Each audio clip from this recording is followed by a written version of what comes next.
Hello, third grade, and today I'm going to read Chapter 3 to the book Wanderers by Anna James.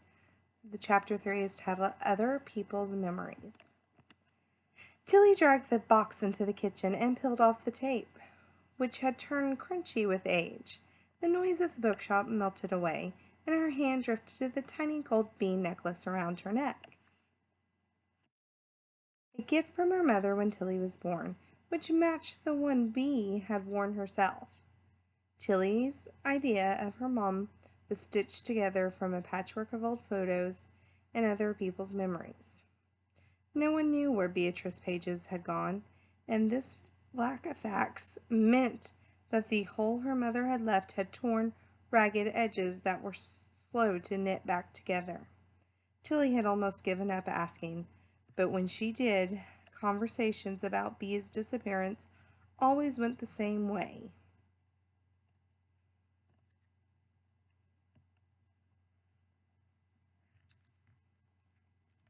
Love, we've told you everything we know and what the police think. It's not good to dwell on what happened, one of her grandparents would say.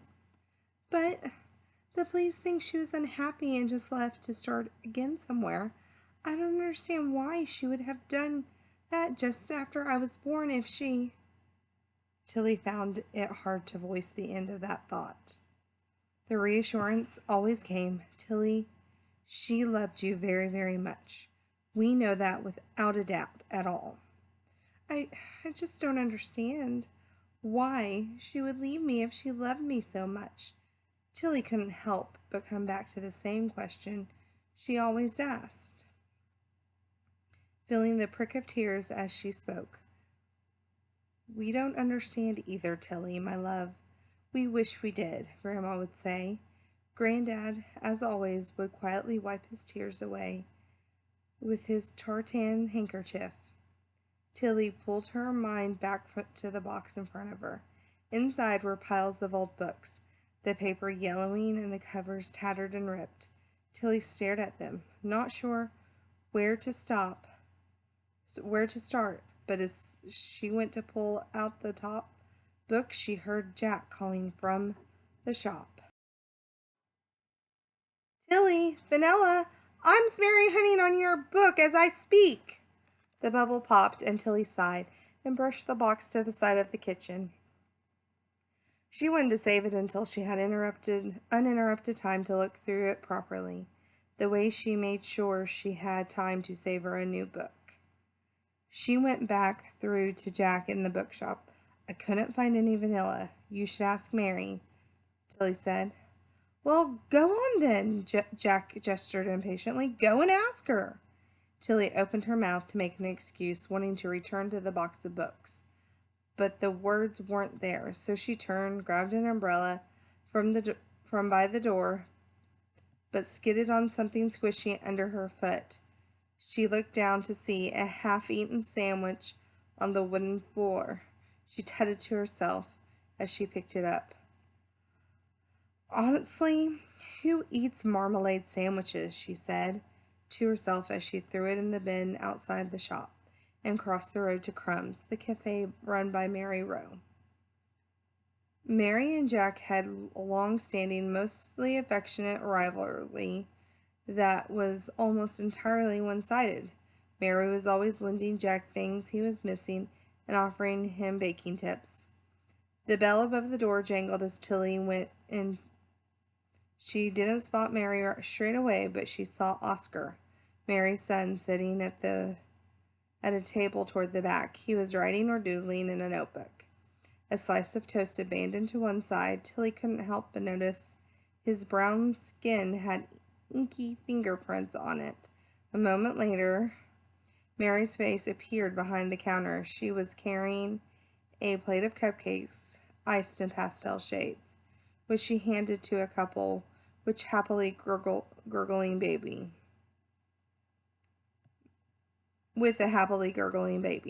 Mary grinned when she saw Tilly and beckoned her over once the family had sat down. What can I help you with? Mary asked. Has Jack been experimenting again? He's trying to make cake pops. Or pop cakes, like the ones in the Enid Blyton books, Tilly explained, but he's run out of vanilla, and he wondered if he could have a little bit of yours, if you could spare some. Of course, Mary said. Sit down, let me grab some food from the kitchen. Do you want some lunch while you wait? You look a bit peaky. I'm okay, Tilly said. She looked up at Mary, testing how she felt about sharing the news about the box with her. I just found some of my mom's old stuff. It's put me in a bit of a funny mood. I guess I don't have much that was hers. Oh, I can see why. That might have thrown you, Mary said, before planting a kiss on top of Tilly's head. Her hand rested on Tilly's shoulder, a little longer than usually did. Then Tilly felt a squeeze as Mary headed off towards the kitchen. Sit down, I'll be right back. As the door to the kitchen swung shut, Tilly looked at Oscar and tried to make eye contact. He didn't even seem to be in crumbs when Tilly was there, and he'd gone to a different primary school, so although they shared some lessons, now they'd never really spoken much. She tried to wonder over casually. Have you started your English homework yet? She asked Oscar.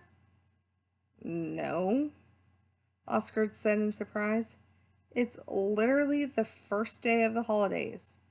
But we have to read a book by an author we've never read before, right? Yep, best homework ever, Tilly said happily. I was thinking I might come and find something at Pages and Company later. Maybe, if that was okay, he asked. Tilly beamed. That's a great idea. I can help you find something if you want. What do you like to read? Oscar scuffed his feet together and looked down at the table. All sorts. I started reading the first Percy Jackson book in the summer holidays, and I'm really enjoying it. They're so good, right? Tilly said. I could not believe it when I found out that Nico's dad was... Don't tell me, Oscar said. I haven't got to that bit yet. I'm still in the first one. I read kind of slowly. Oscar's dyslexic, Mary said, coming up behind them, a bottle in one hand and a brown envelope tucked under her arm. But he still loves reading, don't you, my love? All right, Mom, Oscar said, brushing his mom's hand off his head in embarrassment. Right, well, you should definitely come over to the shop for your homework book, though, Tilly said. Yes, thank you, Tilly. That would be lovely. Why don't you pop around now, Oscar? Mary said with smile widening. All right, Mum, chill out, okay? Oscar said. He turned to Tilly. I'll come around tomorrow. Oh, Tilly nodded. Oh, and here's the reason you came over, Mary said, holding a tiny bottle of vanilla essence. Could you let Jack know I don't need it back as long as I can try one of his pop cakes? She grinned before putting the envelope down on the table between them and pushing it towards Tilly, who looked at her quizzically. When you told me about your mom's book, it made me think of this. I've had it for ages, she said slowly. I should have given it to you sooner, but well, when Bee left, I tucked it away and it just slipped my mind until you mentioned finding her things. Neither Tilly, Mary, nor Oscar seemed sure what to say or do next, so Mary pulled the envelope back towards her and slid out a slightly faded photograph that showed Bee and Mary as young women on a sofa in the shop. They sat at either end with the sock feet touching in the middle. Both of them had books resting on top of their heavily pregnant bellies. Mary's hair was in an afro rather than braids. Tilly was used to seeing, and her own mom had long auburn hair spread over the back of the sofa. I'm sorry I haven't taken better care of it, Tilly, Mary said as she rubbed away a smear from one quarter of the picture. But it's yours now, if you want it. I know it's only one photo, but I thought you might like it anyway. I can tell you a bit more about it if you like. But I understand if you'd rather look properly by yourself. I can picture that day perfectly. I haven't the foggiest what book I was reading, but your mom went on a real classics binge while she was pregnant. Nostalgic for her own childhood, I suppose. That book is A Little Princess. She read it over and over. It was her favorite. Although I'm sure you know that. You can come and ask me about the photo or your mom anytime you like, you know. Thank you, Tilly said quietly, staring at the photo. That was the first time she heard A Little Princess was her mom's favorite book. Mary slid the picture back into the envelope and passed it to Tilly.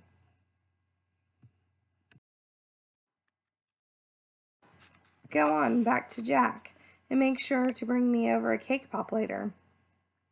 Mary gave her a gentle push toward the door, and keep that envelope out of the rain. After dropping the vanilla off with Jack, Tilly went back to the kitchen to find Granddad sitting on the floor, leaning against the wall next to the box with his hanky out.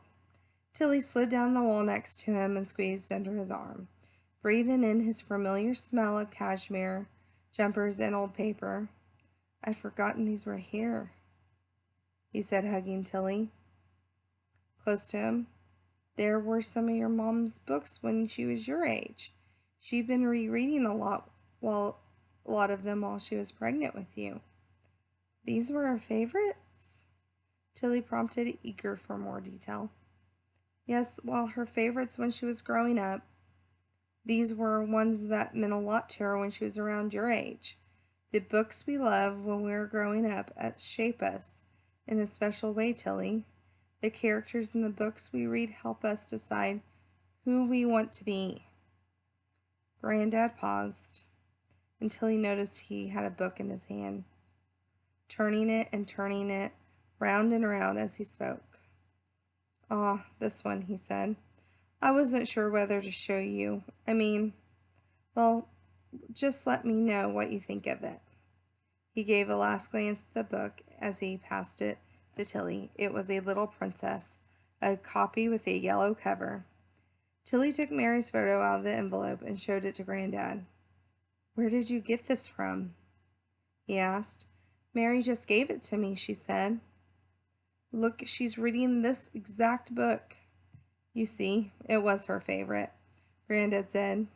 She enjoyed it when she was your age, but she really fell in love with it while she was at university. She took this copy with her and read it over and over again. She, found something new in as an adult, I suppose. Have you read it? Yes, a few times. What did you think? Granddad asked. Did you connect with any characters? Tilly shrugged. I enjoyed it. It's not my favorite, but I like Sarah a lot. I like how she tells stories with her when she feels sad and help her after her dad dies. Granddad smiled softly as much as to himself as to Tilly. Well, now you have your mom's copy to keep, and a photo of her reading it. He looked at the box of books. There might be some in there you haven't read before. Why don't you take them up to your room and have a sort through? He gave Tilly a squeeze, hauled himself up off the floor. Can't leave your grandma to deal with Jack by herself for too long, he said, and headed back to the bookshop. Tilly put A Little Princess back in the box and staggered upstairs with it to her tiny room at the very top of the house. The walls were lined with bookshelves full of her own books, as well as ones she had temporarily borrowed from the shop, something she was not really supposed to do. But after she caught Grandma spilling tea on what turned out to be a shop book, a blind eye was turned as long as they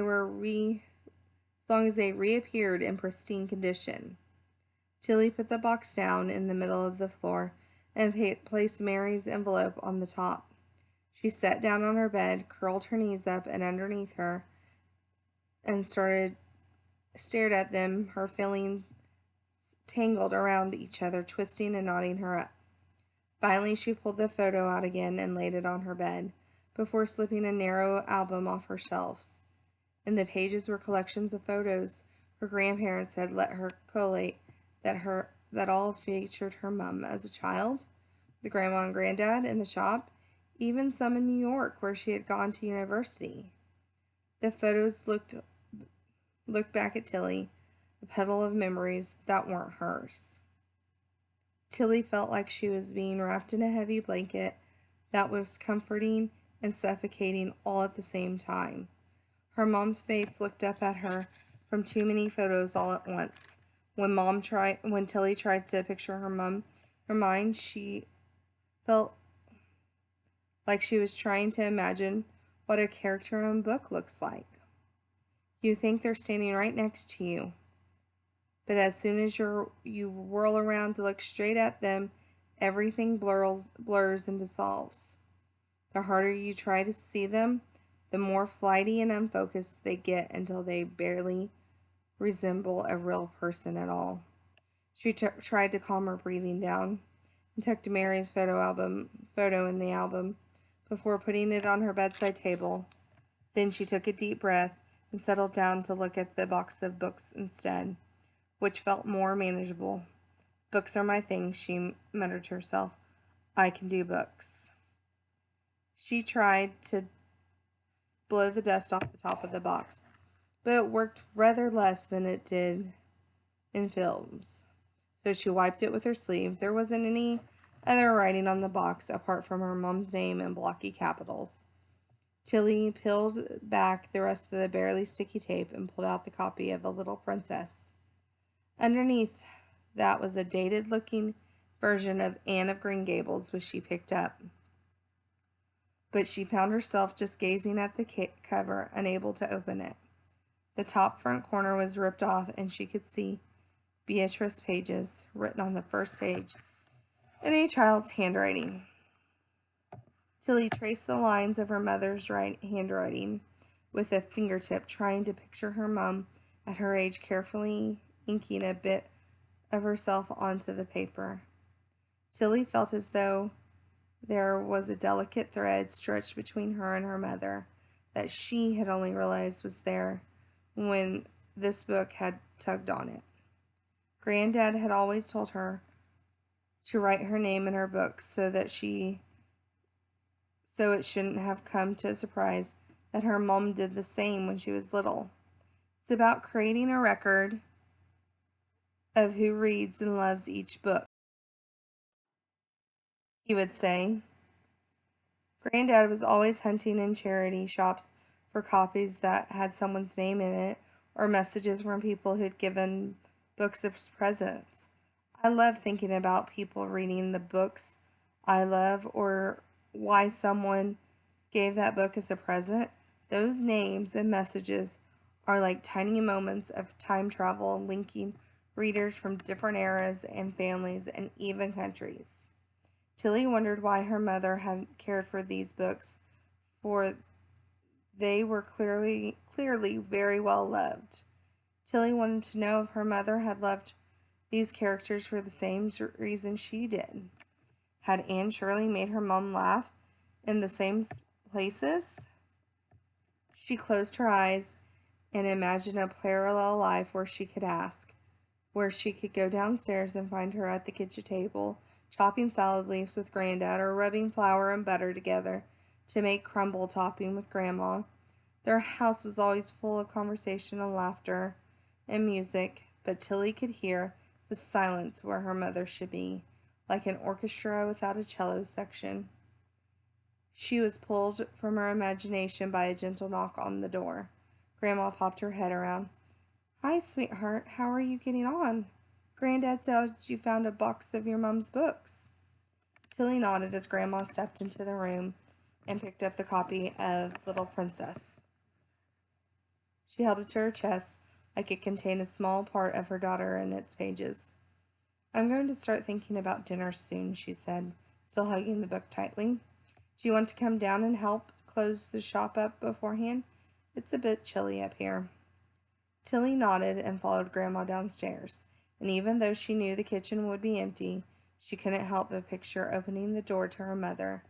But as she went in and felt the warmth of the room envelop her, she rooted herself once again in the present. Later that evening, over a meal of kitchen roasted with garlic and lemon and rosemary, with crusty bread and green beans. Tilly felt the hard gem of her sadness thaw a little, leaving questions as it melted.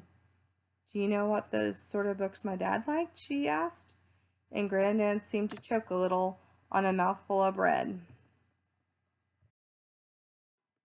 I'm afraid not, Grandma said, as she patted Granddad on the back. We really didn't know him very well at all. Do you think my mom would have known his favorite books? Tilly asked. I'm sure he did. She did, Grandma said. I'm sure they talked about books along with everything else you talk to the person you love about. Why don't we have any photos of him? Well, for the same reason that we don't know what his favorite books were. We just didn't get to spend any time with him before he died.